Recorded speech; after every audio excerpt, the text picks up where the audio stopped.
habrá ido, habrá pasado de cosas. Estamos leyendo este libro ahí. Son fallos aplicados a casos reales. Está medio doblado porque lo dejé, la última lectura quedó doblado así, afuera. Es un nuevo caso. Lo escribió el doctor Sandro Abraldes, fiscal. Nación, fue docente mío en el posgrado de la UBA. Un buen docente, una buena materia. No tuve el placer de tenerlo en el litigio. Así bueno, es página 59 del libro. Estamos. El secuestro coactivo de la madre de tus hijos. El secuestro coactivo. Sí, calor que hace, no puedo. Está abierto.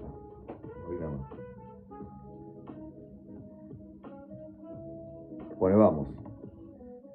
Es un fallo de la Cámara Nacional Correccional, Sala 3, del 12 de abril de 2017, RJM, sobre privación ilegal de la libertad.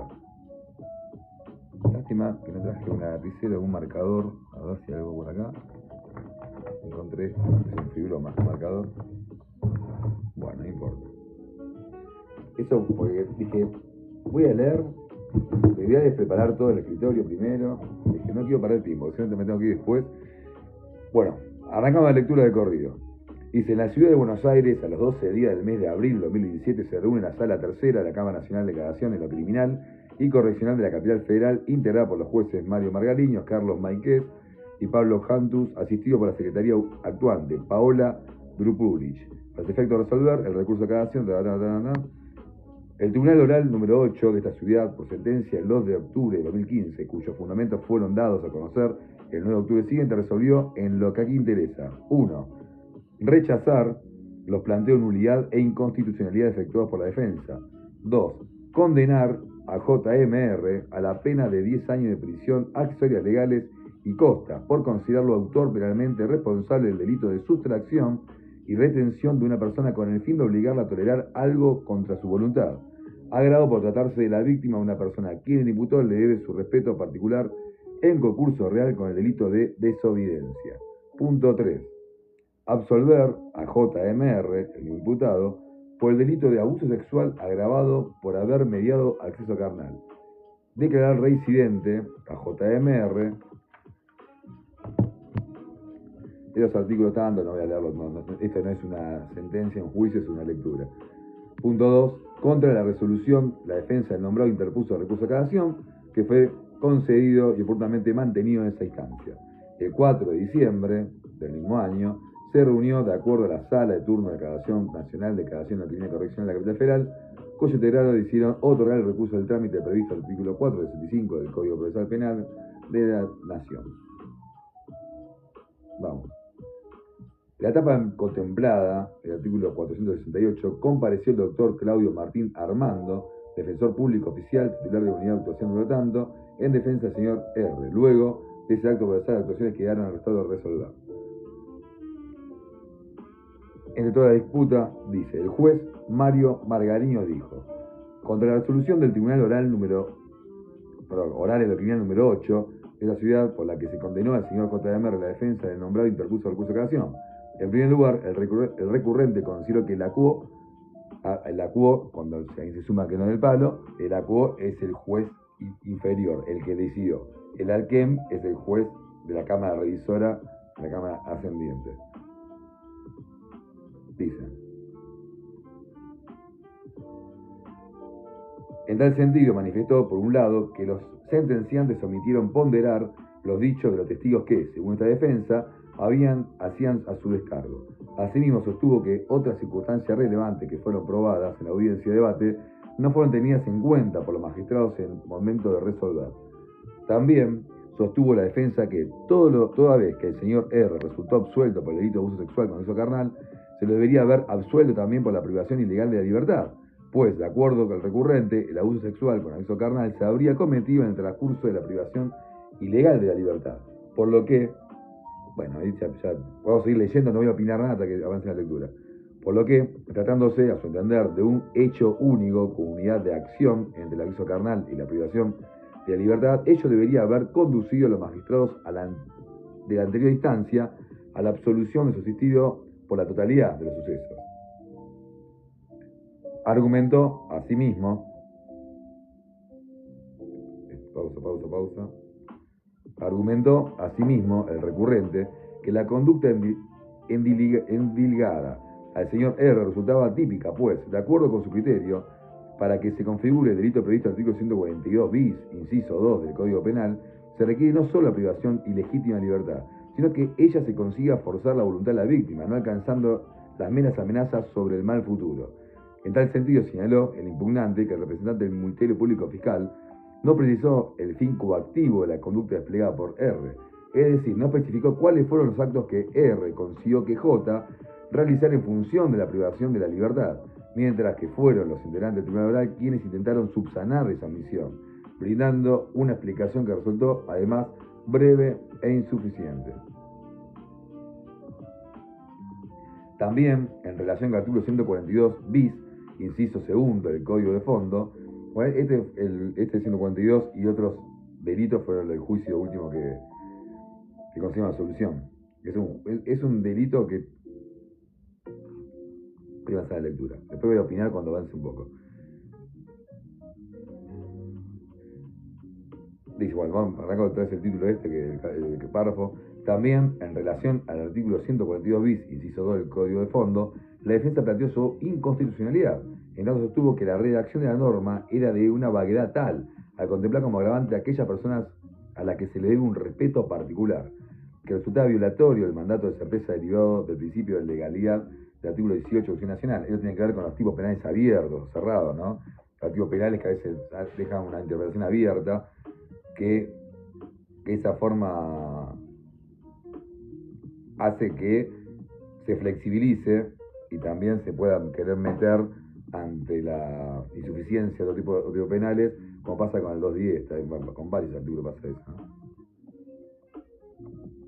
En el punto, al delito de desobediencia por el que también se condenó al señor R, su asistencia técnica, su defensa, planteó la tipicidad de la conducta del condenado, pues, de acuerdo a su criterio, la prohibición de acercamiento de 300 metros respecto a la señora J resultaba de imposible incumplimiento, pues que, por otro lado, la propia víctima habría desnaturalizado, según el recurrente, la prohibición, al decidir irse con el condenado a su casa, ubicada José Lon Suárez.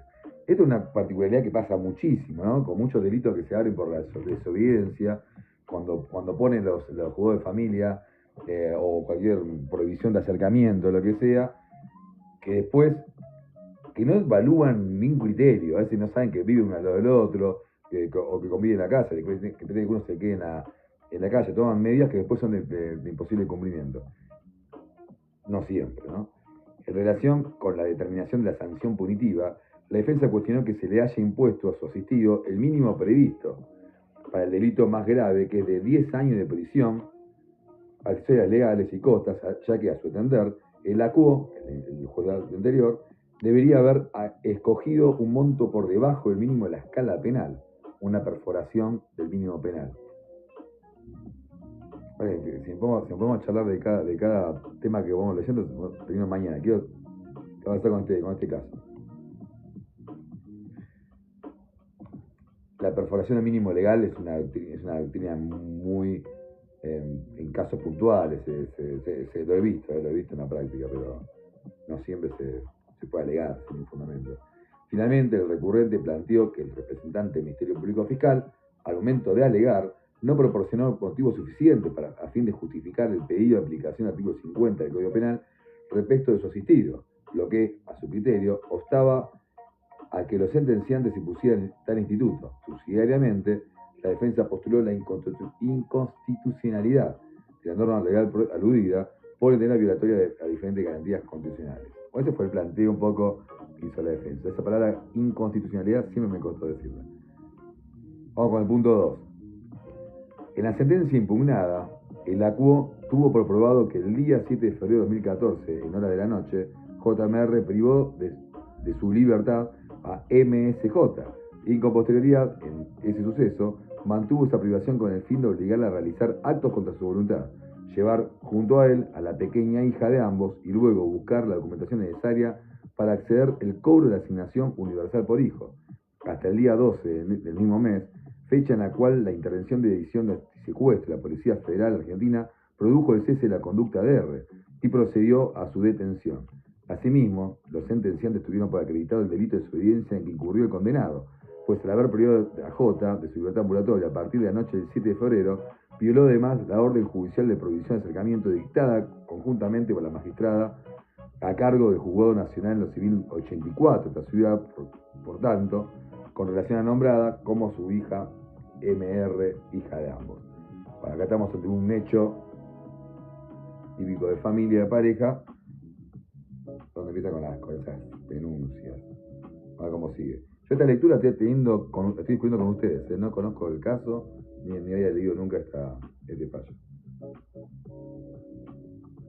Para arribar a esas conclusiones, en la sentencia se tuvo consideración, en primer lugar, las declaraciones de la víctima, es MSJ, quien expuso acerca de la relación que había mantenido con el señor R, así como los reiterados episodios de violencia que vivió como pareja de aquel. También relató los sucesos que acaecieron entre los días 7 y 12 de febrero de 2014, así como que el temor que sintió en todo el tiempo. Asimismo, el ACUO, el juez inferior, valoró los hechos de la hermana de la víctima, SE, quien relató lo acontecido el día 7 de febrero de 2014 en hora de la noche, cuando, según expuso, presenció cómo J se había llevado a los empujones a la señora J. Voy pensando. Vamos a hacer un evento para compartir historias de Instagram. El evento vamos a hablar de las infancias, donde voy a hablar un poco de todo esto, por eso no quiero mucho. Bueno, sigamos. Los jueces también tuvieron en consideración los testimonios de otros familiares de la víctima, tales como de su abuela, MCOD, y de su madre, JR. Por otra parte, se valoraron en la sentencia los dichos de diversos preventores de la Policía Federal Argentina, quienes se pusieron acerca de la forma en que se llevó a cabo la detención de R el día 12 de febrero de 2014 en el marco de una denuncia de secuestro formulada por la familia de la señora J. Hay esa encrucijada, ¿no?, que tiene que hacer la justicia actuar entre la violencia que puede ser efectiva de un masculino o de un femenino con el riesgo que ello ocurre y con la obligación supranacional que tiene la Argentina no solamente en condenar, sino en prevenir ese tipo de violencia, y todas medidas precautorias muy apuradas en confrontación y ponderación con el principio de inocencia, ¿no? Entonces, si corro el riesgo o no corro el riesgo, respeto o no respeto, después, bueno, así se mandan. En este caso no lo conozco, así que quedan en líneas generales. El Tribunal Oral consideró también, al momento de resolver, los testimonios de los dos licenciados de la Oficina de Violencia Doméstica de la Corte Suprema de Justicia de la Nación, así como los expedientes confeccionados por esa dependencia en función de las reiteradas denuncias realizadas por la señora J y su grupo familiar contra el señor R. Finalmente, las sentencias revelaron las diversas pruebas producidas en el debate y mencionadas en fojas 539 y 540. Con base a este cuadro probatorio, los integrantes del tribunal consideraron acreditar la materialidad de los ilícitos endiligados al señor R, así como la responsabilidad que le cupo a este en su ejecución. Bueno, hay que ver, me hace acordar mucho del juicio de Vargas, esto por ahora, como viene la situación, un poco más light, por decir de una forma, porque fue en la justicia ordinaria, no fue en la justicia federal.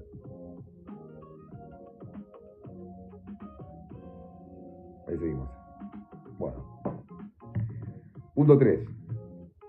Ahora bien, sabido es que la fijación de la sentencia de condena del hecho histórico con relevancia jurídico-penal debe ser analizada a partir de una nueva revisión amplia, como exigencia derivada del artículo 8.2H de la Convención Americana de Derechos Humanos y el artículo 14.5 del Pacto Internacional de Derechos Civiles y Políticos, en función de las pautas de la acción probatoria derivada de la regla fundamental del estado jurídico de inocencia y de la regla legal de la sana crítica racional, conforme a los parámetros establecidos en los presentes Cajal.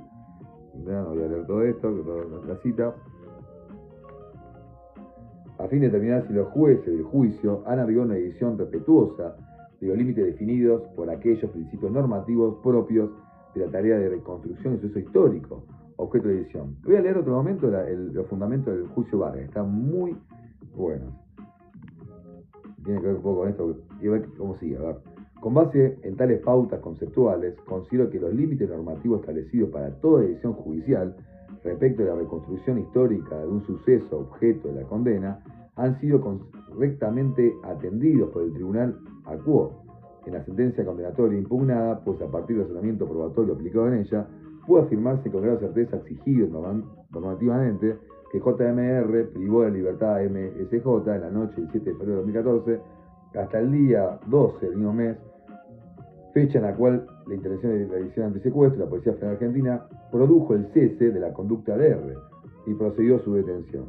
Asimismo, ha quedado adecuadamente determinado que en la sentencia que el condenado logró, con la ejecución de esa privación de libertad de la víctima y mediante amenazas, que ella, con su propia voluntad, llevase junto a él a la pequeña hija de ambos, así como posterioridad que buscara a la casa de familia J los documentos de la niña. Por último, los jueces de juicio determinaron correctamente también que el señor R desobedeció la prohibición de acercamiento que pesaba sobre la persona y comprendía tanto a la señora J como a la menor MR. Esa prohibición había sido dispuesta por la señora juez a cargo del Juez Nacional número 84 de la ciudad del marco de eso no importa. Yo me estoy enojando, pero quiero avanzar para no quiero decir mucho. Bueno, ¿cuándo tengo la lectura? Un par de explicaciones. Nunca se hace esto de mirar cuántas hojas faltan para la lectura. Porque te da el bajonazo, ¿viste? Es un montón. No creo que... me pasé. No creo que vamos a leer todo, después es un montón. Sigamos. En primer lugar, los jueces ponderaron los dichos de la víctima SJ, cuyo relato fue juzgado como sólido, coherente, espontáneo y con aporte de numerosos detalles. Los magistrados de la anterior instancia tuvieron particularmente en cuenta lo expresado por la damnificada acerca de la situación de constante violencia y de intenso temor que vivió durante esos días, a través de lo cual ella se encontró obligada a permanecer con el señor R en la casa ubicada en X. En particular, valoraron las constantes amenazas que la señora J recibió por parte de R respecto del mal que sufría tanto ella como sus familiares en el caso de que intentase abandonar el lugar o irse a su lado. Asimismo, tuvieron por cierto manifestado por la víctima respecto del ineludible cumplimiento de realizar todo aquello de que el señor R le impusiese, tal como concurrir en la casa de sus abuelos para retirar a la hija de ambos y llevarla junto a él, y con posterioridad ir a buscar la documentación de la niña necesaria para recibir el pago de la asignación universal por hijo, todo lo cual la damnificada debió cumplir mientras se encontraba coartada de su libertad de adoptar una decisión diferente de aquella impuesta por el autor a través de las coacciones y amenazas arribadas mencionadas. Entre los elementos de prueba, los señores jueces del Tribunal Oral consideraron especialmente los informes confeccionados por la Oficina de Violencia Doméstica de la Corte Suprema de Justicia, en los cuales se da cuenta que la situación de violencia que vivió SJ con su pareja, JMR, así como la determinación de aquella relación como un altísimo riesgo psicofísico. En tal sentido, se incorporan en el debate 5 expedientes confeccionados por esa dependencia, entre los cuales se encuentra tanto que refleja el último episodio vivido entre los nombrados, aquel que dio lugar al presente proceso, así como el temor constante que sufría la señora J en el marco de la relación con el condenado. También ponderaron los sentenciantes los dichos de la licenciada Silvia Noemí Palmieri y Julieta Laplace, quienes prestaban funciones en el ya... ¿Cómo usted? Me imagino, escucho las cosas y me imagino...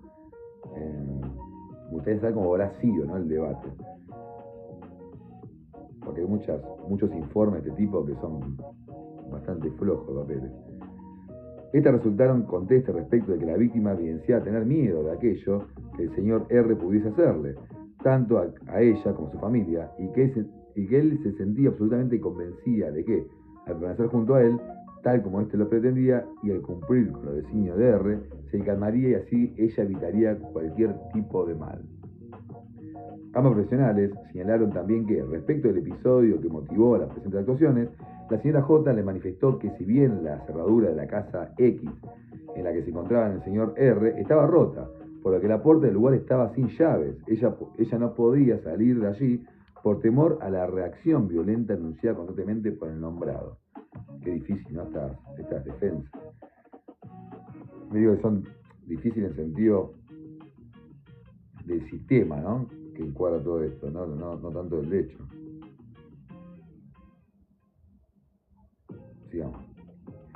Asimismo, los señores magistrados valoraron la manifestación de los familiares de J, proporcionado durante... Entonces ahora tenemos tenemos la denuncia, tenemos los testigos, tenemos los informes, eso que hacen siempre, y los testimonios de los familiares, que sabemos que tienen siempre la prohibición, depende del grado de parentesco, de declarar en contra del imputado, ¿no? Salvo que el delito sea cometido en contra de la persona ofendida, del testigo.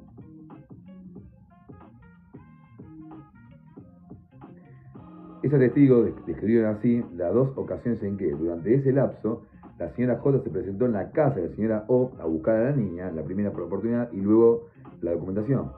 Y señalaron que la observaron angustiada y asustada, y que durante el corto tiempo que pasó de allí, constantemente manifestaba que se debía ir y que debía hacerlo para proteger a su familia, pues estaba amenazada. En ese sentido, el Tribunal Oral consideró también lo señalado respecto del profundo temor que la señora J le sentía al señor R, que ese sentimiento databa de largo tiempo atrás, pues la relación que los unió siempre había sido de carácter violento, que en muchas ocasiones la damnificada había sido golpeada por el condenado, lo que fue advertido por los testigos en virtud de los moretones que la víctima presentaba en su cuerpo. Es imposible no relacionar todo con el conde interrogatorio que tuvimos en el juicio de Vargas. Imposible. Pero bueno, veo que hay cosas que son muy particulares del caso puntual, ¿no? También señalaron que J había sido constantemente amenazada por R durante su relación, e incluso la señora O manifestó que ella fue amenazada personalmente por R.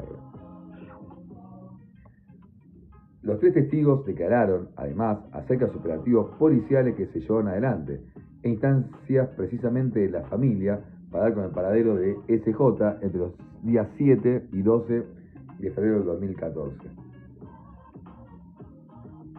También, en relación a los operativos policiales desplegados, tuvieron en cuenta los magistrados de la anterior instancia las declaraciones del personal policial que intervino, quienes se expusieron acerca de las diligencias que realizaron durante ese tiempo a fin de dar con el señor R y la señora J, sin obtener resultados positivos.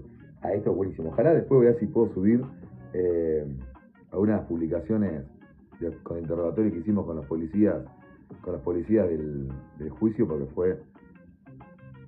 fue muy bueno el ejemplo. Finalmente, el ACUO, el juez anterior, tuvo en consideración lo expresado por Martín Darío Morato, policía personal de la PFA, quien intervino en el proceso que culminó en la detención de JMR en la tarde del 12 de febrero de 2014. En particular, se ponderó el relato del estado de angustia y le recién presentada a la señora J, momentos antes de concretarse la detención de R, así como lo que ella manifestó al testigo de una situación respecto de lo que se encontraba amenazada por el condenado y razón que debía regresar junto a él inmediatamente. Todo ese cuadro probatorio permitió a los magistrados de la instancia anterior alcanzar el grado de certeza necesario para determinar la materialidad del suceso y la participación que le cupo a R en ellos. En este sentido, resulta absolutamente razonable concluir, tal como lo hizo la ACUO, que la damnificada vive en un círculo de miedo, de constantes temores y hasta de percibir como inminentemente la muerte de ella o de algún ser querido en caso de no acceder a la demanda del sujeto golpeador, por lo cual no puede considerarse desde el punto de vista jurídico que su voluntad sea libre y por lo contrario en su ámbito de autodeterminación se encuentra viciado, y que, en este caso, sus decisiones fueron producto de ese estado grave y profundo temor que, en consecuencia, impidió que lo que haya decidido fuera fruto de su voluntad.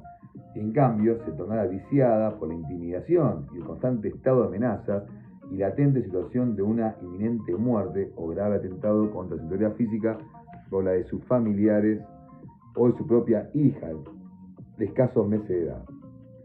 Por lo expuesto, hasta aquí se observa que la sentencia se realizó una correcta valoración de las pruebas sobrantes en el proceso sin que haya arbitrariedad alguna en su población, razón por la cual corresponde en este aspecto confirmar la sentencia, la decisión recurrida. Quiero ver si en ese momento se toma algún debate o algo, porque estoy viendo ahora es un fallo confirmatorio.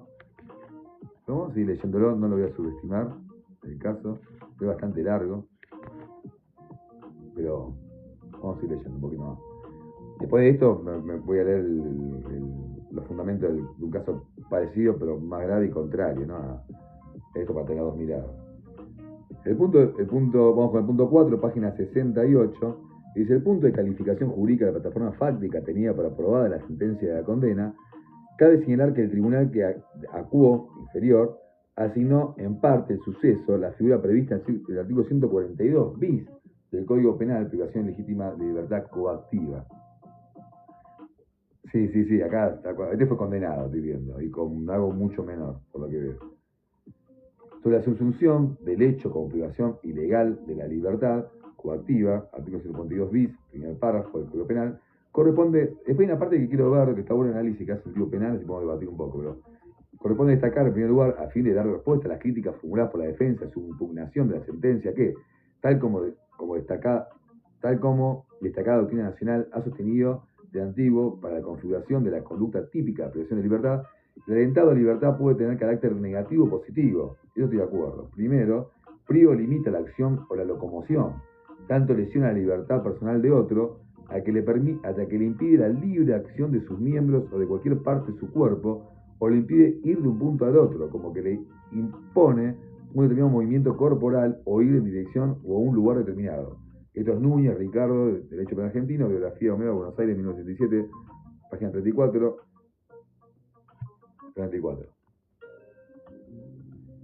Vi, Ceres, que me comentaste la publicación. Todavía no, cuando termino lo respondo. En igual sentido, se expresa a Carlos Creus al señalar que la anulación de cualquier manifestación de la libertad corporal queda, pues, comprendida en el tipo.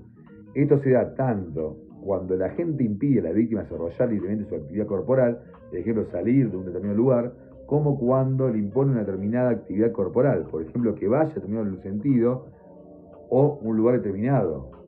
O sea, son típicos, como los impedimentos, los impedimentos. ¿Sabes que hace unos días que no encuentro los lentes y ya lo estoy padeciendo? Tengo que buscarlo hoy sin falta, antes de salir lo busco. Impone una determinada actividad, o sea, son típicos tanto los impedimentos a los movimientos como la imposición de movimientos. O sea, para que se configure el delito es tanto la privación de un movimiento de la libertad o también la obligación de hacer un movimiento, pasivo o activo, tiene que ver con eso. En consecuencia, resulta claro que la circunstancia que la víctima haya sido obligada a realizar desplazamientos parciales fuera del lugar de encierro material no torna típica la conducta del señor R, tal como la postula la defensa. De adverso, ha quedado acreditado en la sentencia impugnada el estado de intenso temor que la señora J poseía al momento de realizar esos desplazamientos y que únicamente los cumplió en razón de las imposiciones coactivas que se efectuó al señor R, formuladas además dentro de un contexto que poseía un evidente significado jurídico de ejercicio de violencia contra la mujer, conforme a los términos acuñados en la denominada Convención Belém do Pará, incorporada jurídicamente interno, con jerarquía normativa, el artículo 31 de la Constitución Nacional otorga tratados de potencias extranjeras. Sí, no, pero tengo que buscarlo. Igual sé que estoy tranquilo, sé que los perdí, porque sé que tengo mentalmente que dije, los pongo acá para no perderlos y después me olvido. Pero en un bolso, algo está. Es que, en tal caso, resulta evidente, tengo mis ciertas discusiones con todo lo que estoy leyendo, pero quiero avanzar. Es que, en el caso, resulta evidente que la intimidación y las constantes amenazas sufridas por la víctima fueron el medio para que J cumpliera los designios del autor, que impuso sus desplazamientos en contra de la voluntad de la damnificada, sometiéndola, además, conforme tuvo por probada la sentencia, en su estricta vigilancia, pues en ambas ocasiones él acompañó a J hasta las proximidades de la casa familiar y aguardó allí su rápido regreso y el cumplimiento de parte de la víctima de sus propósitos. Lo dicho hasta aquí conduce a reafirmar la correcta subsunción efectuada por el tribunal oral, dado que no resulta discutible que el ejercicio de violencia y amenazas sea apto para constituir un particular medio comisivo de una conducta con significado objetivo, privación de la libertad, tal como lo contempla la propia letra de ley. Precisamente, en el presente, yo tengo un juicio en marzo, muy parecido también en Capital. No me acuerdo del tribunal asignado ahora, porque fue justo antes de la feria, se pasó a juicio. Tenemos fecha en marzo. Así que me lo voy a anunciar. Quien que quiera venir al juicio a participar en el público, puede venir.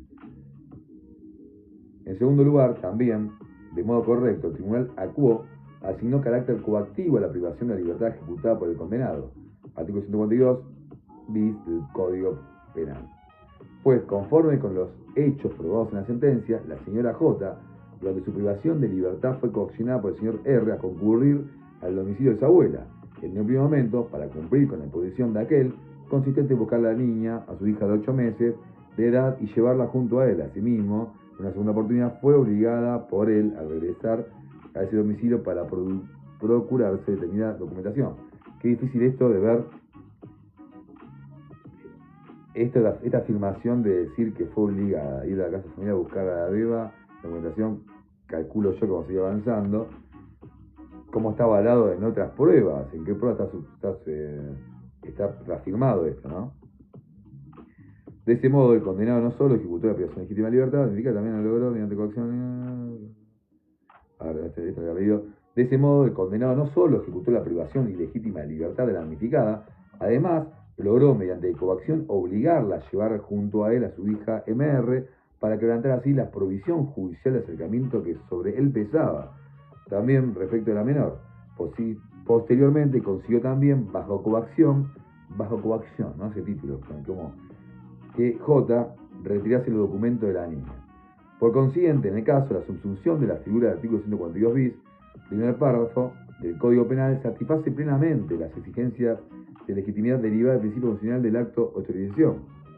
En tanto, los designios del autor no se limitaron a una mera finalidad interna, sino que se materializaron con un claro sentido socialmente perturbador. Confirmación Mario Margariños, límite de la ley penal en función del principio constitucional del acto. Primera edición, ad hoc, Buenos Aires 2008, la parte especial. Matecito. ¿Estoy solo? ¿Hay alguien ahí?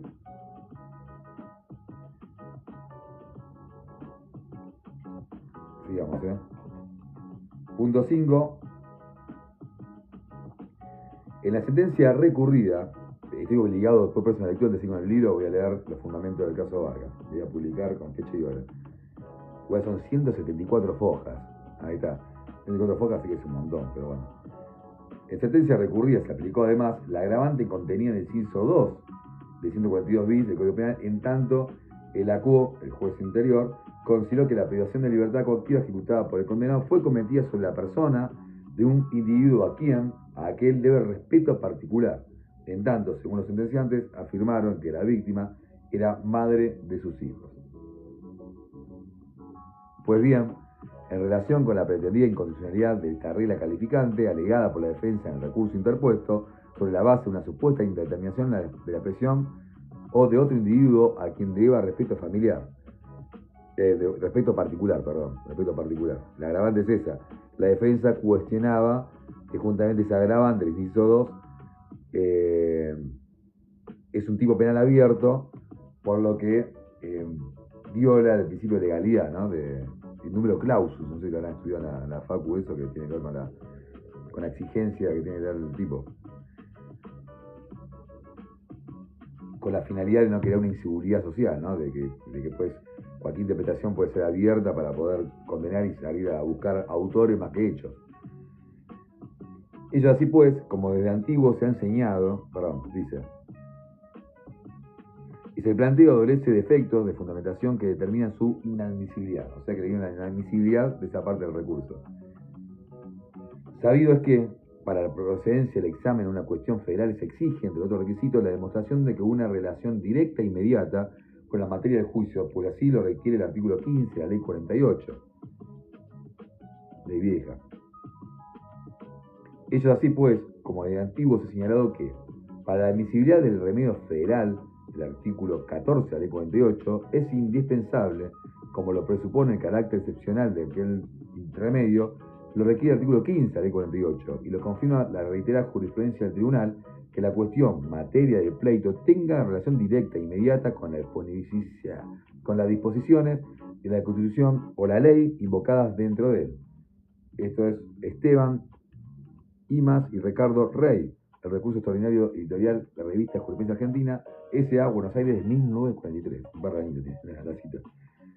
Dicho en otros términos, y con la finalidad explicativa más detallada, el planteo de cuestiones federales demanda, por un lado, determinar cuál es el principio fundamental de una ley, decreto, reglamento o resolución conculca. Corresponde, luego, exponer el motivo, lo que conlleva, de modo ineludible, a la realización de un análisis en torno del significado y alcance del precepto constitucional de que se trae, y asimismo de la ley, de decreto, reglamento o resolución, cuya inconstitucionalidad se pretende. Esto supone un examen en un punto al significado y alcance del acto de cuestión. En resumidas cuentas, comentar cuál es la violación normativa de la garantía federales que uno va a invocar.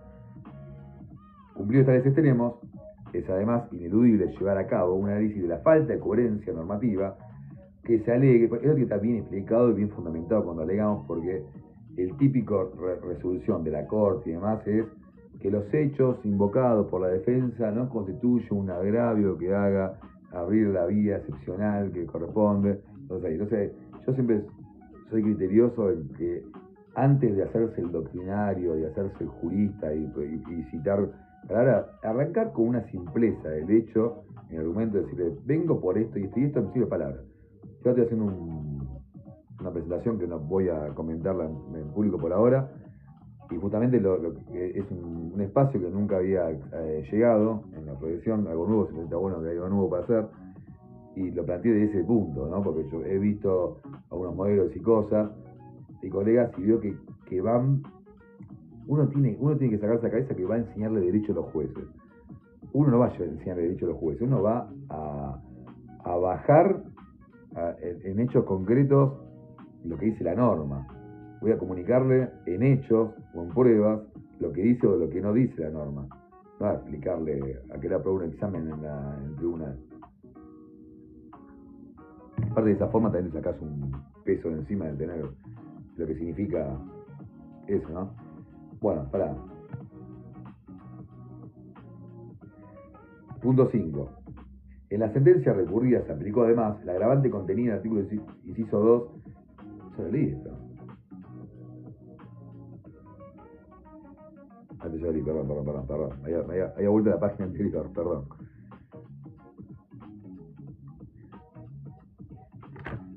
Acá está. He dado vuelta a la página. Punto 6.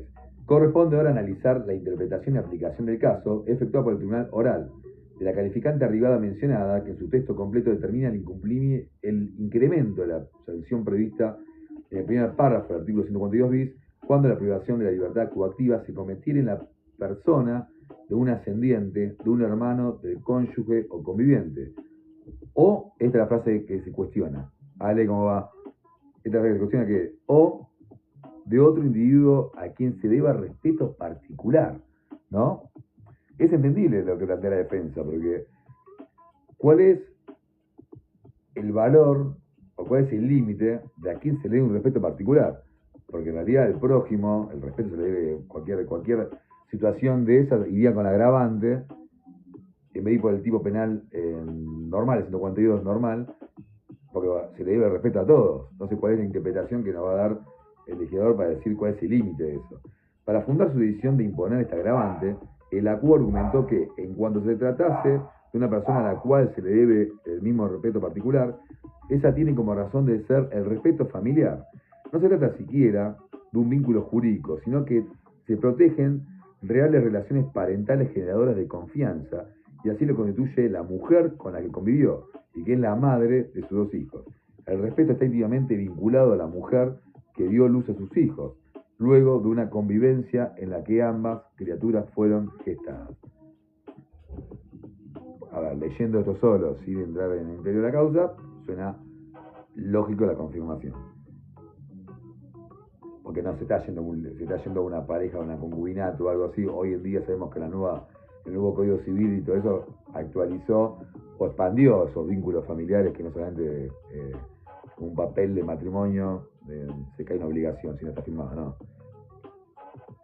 Los términos en los cuales la defensa ha impugnado la sentencia de condena este aspecto conducen a la necesidad de examinar esa hermenéutica hermenéutica, perdón, en la que se aplicó el caso de la calificante en cuestión. La hermenéutica del derecho penal, eso está en el tomo 2 de Binder, que lo trata muy bien, y un defensor, amigo de la casa, al cual le mando un saludo, si recuerdo esto, pues se lo mando, que lo aplica muy bien en su recurso y todo, es el doctor Dolan, defensor oficial de Moreno.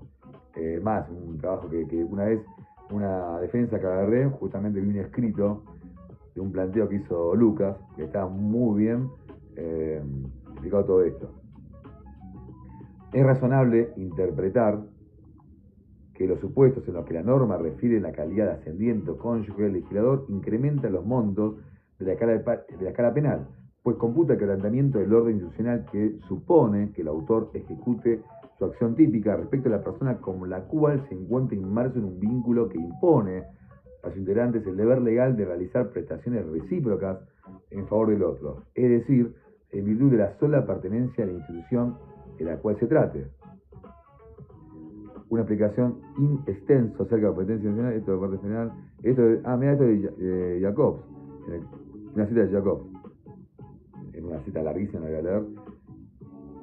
En la hipótesis de que la privación de libertad coactiva ejecutada por el autor caiga sobre un hermano, si bien con carácter previo de la sanción y promulgación del nuevo Código Civil y Comercial de la Nación, lo fundante para la aplicación de la calificante radicaba en la existencia de una determinada relación de parentesco.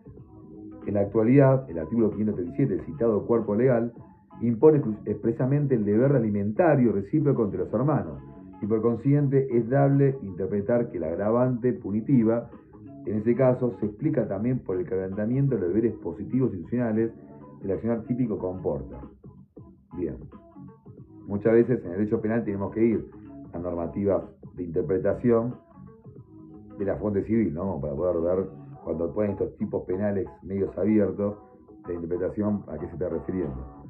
Algo similar es dar a sostener el punto supuesto en el cual el sujeto pasivo del comportamiento valioso sea el conviviente, pues cabe entender que el legislador ha computado una mayor eficacia para la comisión de comportamiento prohibido por la norma como consecuencia de un cierto estado de vulnerabilidad de la víctima, derivado de la confianza generalizada por el vínculo de intimidad existente con la interrelación convivencial. Pero además, el Código Civil Comercial de la Nación, vigente a partir de sanción y promulgación de la ley citada, 26.994, se consagra a la unión convivencial como institución de generar deberes positivos y recíprocos para quienes la conforman. Ahí estoy de acuerdo por esto, porque yo creo que la agravante puede ser cuestionada cuando quieren encajarla en un vínculo, asimilarlo como de un familiar, cuando no lo es, cuando habla de una amistad o de una alegación que hace el primo denunciante para poder alegarlo, pero que después en las pruebas no hay un marco normativo que apoyarlo. Ahí sí puede ser cuestionable, pero en el caso de Mar, bueno, la defensa tiene que hacer su trabajo, ¿no? Ahora bien, en relación con lo fundante, el mayor de valor de la conducta típica ejecutada sobre un individuo quien se deba a respeto particular, resulta claro que el legislador ha contemplado también aquí el quebrantamiento del deber legal impuesto por la pertenencia del autor y la víctima de determinados vínculos institucionales distintos de aquellos en los que la misma figura taxativamente se menciona con carácter previo. Precisamente es en esa línea hermenéutica restrictiva el alcance del agravante del examen.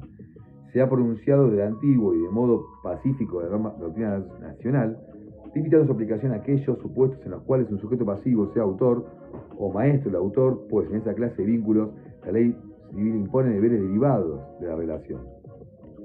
Frente a ese alcance restrictivo que la más distinguida doctrina ha asignado de modo invariable a la figura, en la sentencia impugnada se ha optado por otorgarle, al contrario, una más amplia extensión e incorporar una nueva hipótesis, sin analizar la sustentabilidad de esa interpretación, no solo por no atender a lo postulado por la doctrina, sino además por no aportar una explicación acerca de cuál sería el deber de orden legal quebrantado en tal supuesto.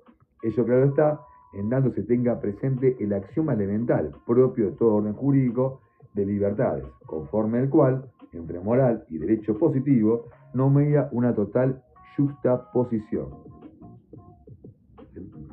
Me gusta, está bueno. Por consiguiente, corresponde en este punto hacer lugar al recurso de casación interpuesto, casar parcialmente la decisión impugnada y, en consecuencia, conforme a la doctrina de la aquí expuesta, excluir la aplicación al caso de la calificante contemplada en inciso 2. Último supuesto, bueno, dio lugar. A ver, vamos a seguir leyendo. En razón de lo expuesto, el último considerando corresponde, como venía la fundamentación, pensé que iba a confirmar. En razón de lo resuelto por el último considerando, corresponde remitir el sorteo de la presente actuación al tribunal oral en la preliminar determinante del monto de la pena imponer al señor R. Ahora bien, resulta oportuno advertir que la exclusión de la calificante arriba resuelta determina que la escala punitiva aplicable al caso debe ser establecida en el artículo 142, bis primer párrafo, en fin, del Código, esto es la pena de 8 a 15 años de prisión, con más resultante la sumatoria de la pena establecida en el artículo de desobediencia, en razón del concurso real que media entre ambos en el caso. Como consecuencia de lo aquí expuesto, en relación con la nueva individualización del monto punitivo que deberá llevarse a cabo, resulta inoficioso ingresar al tratamiento de tal agravio articulado por la defensa sobre este aspecto. Sigamos, Esto sirve que vos sos la moderadora, me gusta, bien, gracias. Con relación a la pretensión del recurrente, orientada a sostener que entre la privación de libertad coactiva, considerada de modo correcto como acreditada por la sentencia impugnada, y la imputación de abuso sexual con acto carnal, que en esa resolución se ponderó como no probada en el grado de certeza exigido por la condena, media una unidad de acción y por ello debería haberse absuelto, subsistido, también por el primero de delitos aludidos, pues al haberlo hecho solo por el segundo suceso, se puso en juego, según afirma el impugnante, la prohibición de nibis in idem. Cabe observar, en el planteo carece, de modo absoluto, la fundamentación y razonabilidad y por ello debe ser declarado inadmisible. Está bien, ahora sí entiendo. Yo pensé, de apresurado, que era al revés. En efecto, ninguna argumentación plausible se ofrece en el recurso para explicar la razón por la cual el tribunal oral habría errado al considerar como ediciones de bondad típicas independientes. Ya entendí. Porque cuando leímos al principio, está hablando de la edición impugnada, ahora está hablando de la edición revocada. Al contrario, sostenido por el impugnante, la interpretación de la regla legal que regula y define el concurso material fue correctamente vinculada a tales hipótesis fácticas por las sentenciantes, razón por la cual no se observa lesión alguna a la prohibición del nibis in idem derivada, tal como pretende el recurrente, de edición de la cuota, absolver al imputado por la falta de prueba suficiente en relación con uno de esos comportamientos y condenarlo, en cambio, por el otro hecho típico e independiente como de la perspectiva material como jurídica. Punto 9. Voy a leer el punto 9. Sí.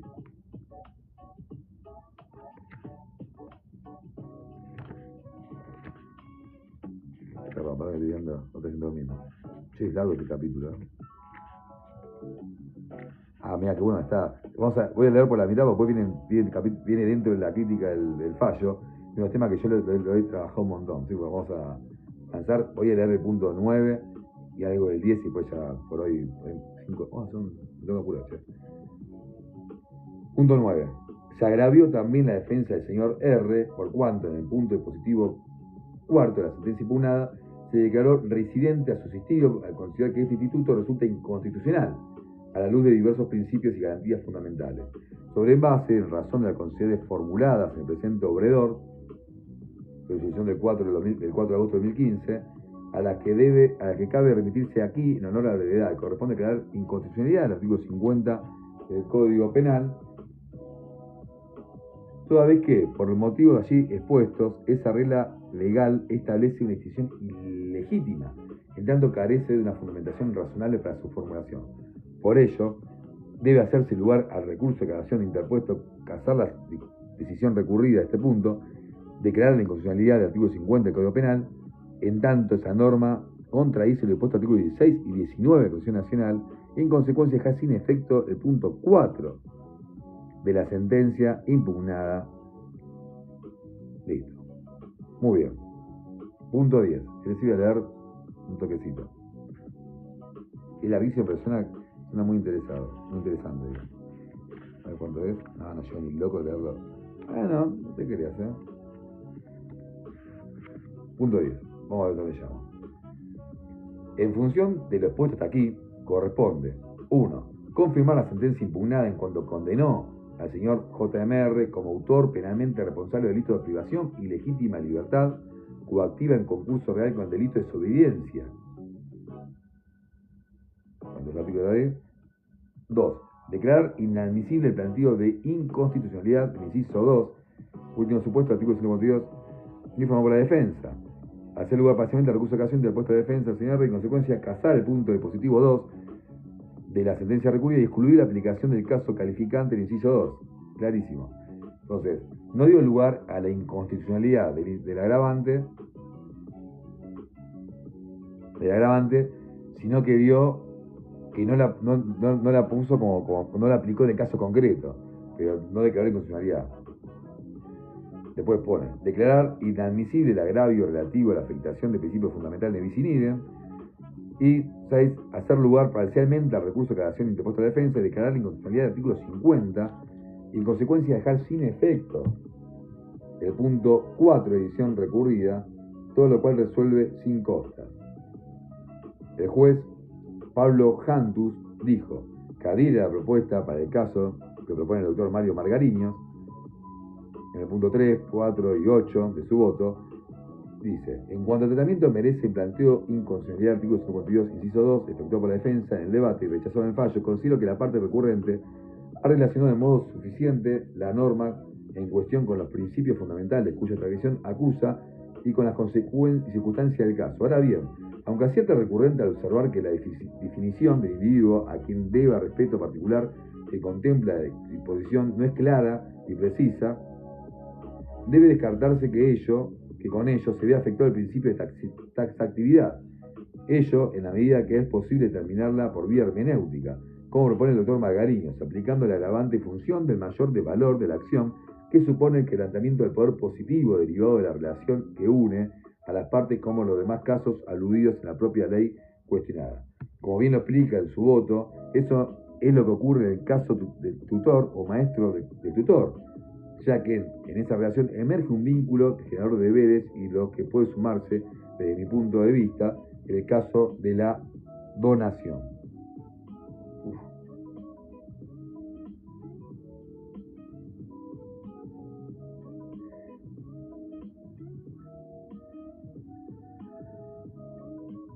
Sigamos la lectura. Bueno, tampoco me voy a... A mí esto no lo hago por donación, lo hago porque me gusta y en vez de leer en privado, lo digo público, si queda. Sigamos. En efecto, conforme establece el artículo 1561 del Código Civil Comercial, existen supuestos previstos como cláusula de gratitud que permiten revocar el acto mencionado.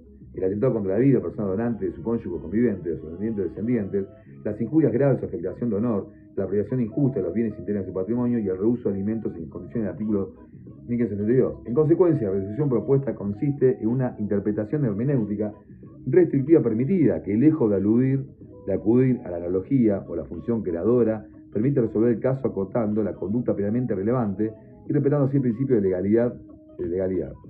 Tanto lo que conduce al rechazo de la constitucionalidad de la norma. Lo que quiere decir, en resumida cuenta, en un idioma normal, claro y sencillo, es que no es inconstitucional la norma siempre y cuando se ponga ese tipo penal abierto de cualquier persona que se le deba respeto, como dice el código, debe estar basada y sustentada en cualquier normativa que pueda ser el código comercial, el código civil, lo que sea, que pueda dar a esa ampliación que no quedar así porque ahí no, porque era su fanático, su ídolo, es una relación importante, no, tiene que estar corroborada con un fundamento. Igual que lo que es inconstitucional para ir a la norma, pero bueno, lo dejamos así como para verlo. La solución alternativa que da, dentro de todo, se acerca un poco más a... No es soslayarse que la declaración de inconstitucionalidad, al importar el desconocimiento de los efectos para el caso, norma dictada por un deber de jerarquía igualmente suprema, constituye un remedio última ratio que debe evitarse por posible mediante una interpretación del texto legal en juego compatible con la ley fundamental, pues siempre debe estarse a favor de la validez de las normas. Esa es la última ratio de cuando plantean inconstitucionalidad. Siempre, en caso de duda, se va por la validez de la norma. Obviamente que se puede plantearlo y hay un montón de normas que han sido declaradas inconstitucionales. Además, cuando exista la posibilidad de una función adecuada de litigio, por otras razones que las constitucionales comprendiesen la causa, corresponde prescindir de estas últimas para su resolución. En suma, la revisión judicial en juego, por ser la más delicada de las funciones susceptibles de encomendarse al tribunal, solo es practicable, como razón ineludible, el procedimiento que la causa requiere, de manera que no debe llegarse a la declaración de inconstitucionalidad, sino cuando ello es de estricta necesidad. No está ratificado por un montón de fallos, no voy a leerlos. No sé si llega al punto 2, pero me parece gente que no voy a llegar. Vamos a avanzar rápido. ¿Ver? En sentido similar, en la causa se trató el problema de determinar si la bicicleta de uno de los vehículos. Este no puede ser. A ver, vamos a leer. Se trató del problema de determinar si la bicicleta es uno de los vehículos comprendidos en el agravante del artículo 63, inciso 6 del Código Penal, y se llegó a la solución afirmativa sobre la base de indagar en las prescripciones que la ley de tránsito contiene sobre el uso de ellas. También fue posible realizar una interpretación teleológica del Código Penal sobre la base del reconocido valor social y la necesidad de protección que se deriva de las políticas de Estado que fomentan su utilización. Aunque dicho tipo penal fue motivo de discusión en la doctrina, lo cierto es que es posible dilucidar su sentido, tal vez facilitando por el hecho de que la tarea en ese caso consiste únicamente en establecer si un determinado objeto de los abarcados por el instituto mencionado la ley, me hizo acordar al caso de Oneto, ¿no? Oneto, eso es un arma, Oneto. Un auto de tanta velocidad es un arma. Si en tal lo anterior, adhiero al punto sexto del voto de la colega propinante, en tanto propone excluir la aplicación del caso agravante previsto en el artículo 102, la cuestión y remitir el proceso a otro tribunal del fuero para que determine el monto de sanción. Acá lo que dice que está de acuerdo con el tema de no declarar la constitucionalidad y ver también de que no sea aplicado en el caso concreto. Consulta estadística, pide un comentario para que sigan. Qué claro lo van llevando. ¿Cómo va todo esto? ¿Va bien? Me pregunta acá TikTok, me dice que vaya interactuando con ustedes. Así ese punto lo voy a saltear porque habla de lo que... Ya está. Dice: por todo lo expuesto, voto por hacer lugar parcialmente al recurso de declaración interpuesto por la defensa, sin costas, en distancia, casar parcialmente el punto dispositivo 2 de la sentencia recurrida y en consecuencia excluir la aplicación del caso de la calificante previsto 2 de 142 bis y remitir eso al tribunal para que termine la pena. Está bien, eso es un poco lo que volvemos a ver. Vamos, sigamos. Vamos a leer la opinión del juez Carlos Alberto Máiquez, que dijo: adhiero a los puntos 3, 4, 5 y 8 el voto del doctor Marganiño por comprender en lo sustancial sus fundamentos, particulares en cuanto propone rechazar el agravio vinculado a la tipicidad de la conducta indicada R. Ello es así en la medida de que, como pone el distinguido colega, ha quedado demostrado que la sentencia impugnada, el estado de intenso temor que J padeció, lo pará y todo lo que ya hemos leído hace un rato, se vuelve a repetir bastantes puntos, por eso voy a hacer una cuestión. Y dice: merece a mi ver, por el contrario, ser confirmado el agravante contenido del artículo inciso 2, mira, votó en contra. En tal sentido que la CUO consideró razonablemente que la privación de la libertad coactiva cometida por el condenado estuvo dirigida contra la persona a quien le debía respecto particular. Cabe recordar que la norma mencionada agrava la pena prevista en el primer párrafo del artículo citado cuando el hecho se cometiera a la persona ascendiente, de su hermano, del cónyuge, comediante o de otro individuo a quien se le deba respeto particular. Es decir, tengo miedo de estar de acuerdo con el juez. Esto no lo graben, lo sacamos, sino que no lo apliquen en contra de mí después. Dice, en el caso puntual, ¿no? Dice: se ha dicho que... Espero que salga un aviso. Listo. Se ha dicho en la doctrina que la existencia del deber surge de la particular relación de la gente con la víctima, pero no de la calidad de ella que puede imponer el respeto general, o cualquier persona por su estado o dignidad. En ese sentido, es una cita, en ese sentido, afirma el autor mencionado que la razón de ser del agravante del respeto familiar están incluidos en lo expresamente mencionados por ley y aquellos que puedan razonablemente ser asimilados a raíz del vínculo familiar. Están excluidos los descendientes por expresa omisión de ley, así como también todas aquellas relaciones en respecto particular que no guarden relación con el vínculo familiar. Es muy subjetivo, pero creo que acá está haciendo una interpretación que me puede llegar a agradar, pero no me quiero adelantar porque me parece por las dudas. En el caso, y respecto al condenado, la aquí damnificada es conviviente y madre de sus dos hijos, Román y Morena, por lo que el vínculo familiar, que es justamente donde radica el deber de respeto y confianza recíproca entre los miembros del grupo, deviene exigible que los términos requeridos por la agravante, la cual debe tratarse como un supuesto en el que, además de la libertad, solo se protegen en las relaciones parentales generadoras de confianza y afecto entre las personas y no la existencia de simples vínculos jurídicos. No se trata entonces de una circunstancia que califique la conducta ante un quebrantamiento de algún deber de orden exclusivamente legal. En el sentido expuesto, Estela Maris Martínez, al comentar el tipo de grabado del artículo 52 bis, inciso 2, expresa su discrepancia con gran parte de la doctrina en que entiende que lo que se protege son los vínculos jurídicos. Estimo, por el contrario, que lo que se ampara en relación de respeto normalmente genera como consecuencia de un trato familiar, por lo que derivan sus incluidas todas aquellas personas que gocen del estatus. Martín Estela Maris, el delito contra la libertad, coordinado por Luis Niño y Estela Maris Martínez, ad hoc, provincia de Buenos Aires, 2010, es el libro citado. Los sentenciantes, voy pensando, vos también vayan pensando. No me den la opinión hasta que avance con la opinión esta. Los sentenciantes se pronuncian coincidentemente en punto en que razón político-criminal, en razón la político-criminal en el respecto familiar, a cuyo otra vez se protegen reales relaciones parentales generadoras de confianza, como lo era lo existente por el condenado y la mujer que se convivió y que es madre de sus dos hijos. Concluyeron al respecto que estaba íntimamente vinculado a la mujer que dio a luz a sus dos hijos, luego de una convivencia en la que ambas criaturas fueron gestadas.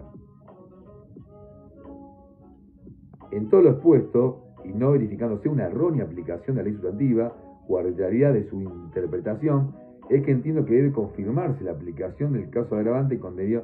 Ahí está la confusión que hablábamos antes, porque estamos leyendo los votos, que pueden ser disidentes o no. No era la resolución final. En relación con el agravio que cuestiona la mensuración de la pena, como ya sostuvo el votar numerosos precedentes, la consideración de los factores para la determinación de la pena es una facultad propia de los jueces de mérito, siendo necesario para la procedencia de la impugnación sobre dicha cuestión que el recurrente demuestre que en tal decisión se encuentra presente un vicio o un defecto en la determinación fáctica de circunstancias valoradas para el juicio de mensura punitiva, que una errónea aplicación de las respectivas normas sustantivas o una vulneración de garantías condicionales que puedan impedir la determinación del quantum de la pena, tornándola inusitada o desproporcionada y habilitando de tal manera un control ante distancia. Esto tiene que ver con los artículos 40 y 41 del Código Penal para la aplicación de la pena. Ya llegaste al punto que sí, ¿qué hago? No falta mucho. Bueno, vamos rápido. La respuesta punitiva debe ser proporcional a la intensidad antijurídica del hecho y por ende a la responsabilidad del autor. Ello es la lógica consecuencia de los principios de ofensividad, proporcionalidad y culpabilidad que se encuentran en la base misma del derecho penal. A su vez, al no ser posible determinar con exactitud cuál es el monto de la pena que resulta proporcional a la culpabilidad del sujeto activo, el límite arbitrario del jugador radica en la razonabilidad de la acción aplicada sin que se advierta con la asignada auto de carezca de ella. Esto es buenísimo. Porque digamos que la escala penal de un delito es bastante amplia. Hay delitos que tienen una diferencia abismal, ¿no?, de lo que tiene que ver con el mínimo y el máximo. Y en ese quantum de valoración que la sana crítica tiene el juez va a basarse primero en las atenuantes y las agravantes que tenga el caso, lo que tiene que ver con el análisis de artículo 40 y 41, pues consecuencias que tienen que estar fundadas. No te puedo poner una pena mayor o de la escala penal subirla porque me cae mal el tatuaje que tiene en el cuello el imputado, o porque viene de un barrio, o porque es hincha de tal cuadro, o lo que sea, o es políticamente, o es K o no es K. Entonces tiene que ver con limitar que esa sana crítica, si bien tiene una libertad el juez en ponderar la aplicación que va a dar, una libertad vedada por la sana crítica. De tal forma, y teniendo en cuenta como principio de la reanudación de las sanciones dentro de los límites ofrecidos, la sanción seleccionada por los integrantes del tribunal responde a los principios enunciados, ya que acertadamente valoran como agravante la naturaleza y modalidad y consecuencia del obrar criminoso que se le reprocha al acusado, la intensidad del maltrato, las constantes amenazas de muerte, la perduración en el tiempo constante del maltrato y sometimiento que sufrió la víctima, que no se percibió en él a lo largo de todo el juicio, ni que sintiera arrepentimiento por algo de lo que fue el acusado. Ahí tiene que ver, hay un montón también de trabajo de la defensa, ¿no? Que tiene que llevar a demostrar o a coachear también, y si no hay un cierto arrepentimiento, de hablarlo y de hacerlo y también influir en que haya en que más allá de ganar el caso, que también que eso tenga una consecuencia, ¿no? Una consecuencia positiva. Es lo posible, no somos psicólogos ni nada, pero si podemos vertirnos va a servir no solamente para una posible absolución, o también para esa ponderación de la escala penal, que se aplique un arrepentimiento, siempre tiene que estar mensurado esa pena que voy a aplicar. Si hay un arrepentimiento y una demostración de arrepentimiento, limitamos también al juez a no pasarse de esa aplicación. Bueno, por lo expuesto, entiendo que la pena de 10 años de prisión aplicada a R resulta ajustada a derecho y adecuada circunstancias. 10 añitos le dieron ya. Misma suerte correrá el agravio dirigido a la interpretación realizada por la CUO del artículo 50 del Código de Fondo del Código Penal. En efecto, el Código Penal vigente impuso a través de la sanción artículo de la Ley de Intervención 57 el sistema de reincidencia real, que requiere el cumplimiento de una pena anterior, aunque sea parcial. Así es que el artículo 50, en la parte del interés para decidir esta cuestión, establece que habrá reincidencia siempre que quien hubiera cumplido total o parcialmente pena privativa de libertad impuesta por el tribunal del país cometiera un nuevo delito con esa clase de pena. Entonces, a los fines de la residencia, cualquier tipo de pena es suficiente como cumplimiento parcial de la condena, por lo cual si el condenado cumplió luego de la condena un tiempo de detención, aunque escaso, se satisface la exigencia de la normativa en cuestión. Para ser aplicable el artículo no se requiere el sometimiento efectivo al régimen progresivo de la Ley de Ejecución Penal, ni haber alcanzado la etapa concreta alguna, bastando, además, desde el punto de vista experiencial personal, con que el individuo se haya sentido, con que el individuo haya sentido en sí mismo y comprendido que una determinada privación de libertad obedecía a la decisión condenatoria aplicada de la justicia penal, después de un debido proceso y razón de haber sido encontrado culpable de la comisión de un delito, por lo cual corresponde el rechazo del tramo de la queja analizada. Quiero ver esta parte porque me interesa saber cuál fue el problema, ¿no? El caso R fue condenado por sentencia firme en la fecha 8 de junio de 2009 por el Tribunal Criminal número 27 a la pena de 4 años de prisión de efectivo cumplimiento y el pago de costas por considerar autópenamente demostrar tentativa de delito de robo agravado en comisión con armas en concurso real con el delito de privación de libertad, concurso real tentativa de delito de robo, concurso real con tentativa de delito de robo, se me hizo estoy repitiendo el reclamo, y se aplicó la pena única 4 años y 5 meses de prisión, y luego, bien, según las constancias, el Tribunal Penal 97, tal como refiere la CUO, el vencimiento de dicha pena será el 6 de septiembre, porque está bastante claro, a ver si hay una aplicación. En dicha oportunidad se afirmé que, por no pertenecer la residencia a la estructura del hecho típico, no puede comprometer las garantías del non bis in idem. En tanto, la incidencia de una condena, ya entendí cómo fue el planteo. Bastante aventurado, está bien pensado, pero está bien pensado, pero difícil que no. Entonces llega a liquidar y se recomendaría cumplimiento. Claro, porque está diciendo que si se toma en cuenta el antecedente penal como graduación de la pena, eso es incondicional porque estaría siendo doblemente juzgado el hecho anterior. ¿Se entendió? Sí, ¿no?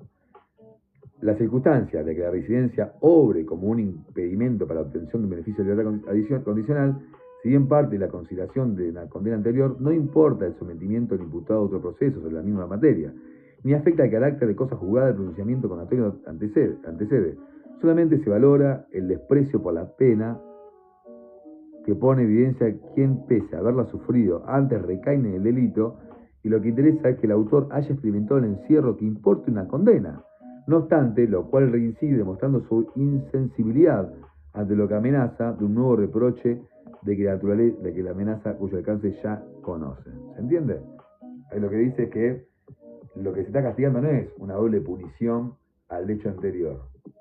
Igual entiendo el planteo, sino que la insensibilidad de la persona que, a pesar de tener un antecedente penal, vuelve a recaer sobre un hecho, como que no tuvo una reconstrucción que espera la norma. Hay que ver si el incumplimiento es por el Estado mismo, de que no dio las condiciones carcelarias propuestas, o que no hizo seguimiento, o si de la persona. Por eso entra en una discusión bastante zafaronista, que no sé si llegaría a algo práctico, ¿no? Una significativa pauta hermenéutica surge en sentido convergente de la doctrina judicial comparada de la Suprema Corte de Estados Unidos en el caso Moore versus Missouri, teniendo en cuenta que la Constitución de aquel país no solo se halla inspirada en los mismos principios políticos de la nuestra, sino porque la garantía del no bis in idem se encuentra precisamente consagrada mediante su quinta enmienda, en el indicado sentido y en ambos ordenamientos de las normas, que establece que una persona condenada anteriormente debe ser penada con más severidad por un segundo delito, no entraña afectación ninguna a la garantía contra el doble juzgamiento. Bueno, muy interesante esta discusión. Por todo lo expuesto, entiendo que corresponde rechazar el recurso de calación interpuesto por la defensa y confirmar la resolución recurrida en cuanto fuera materia de recurso.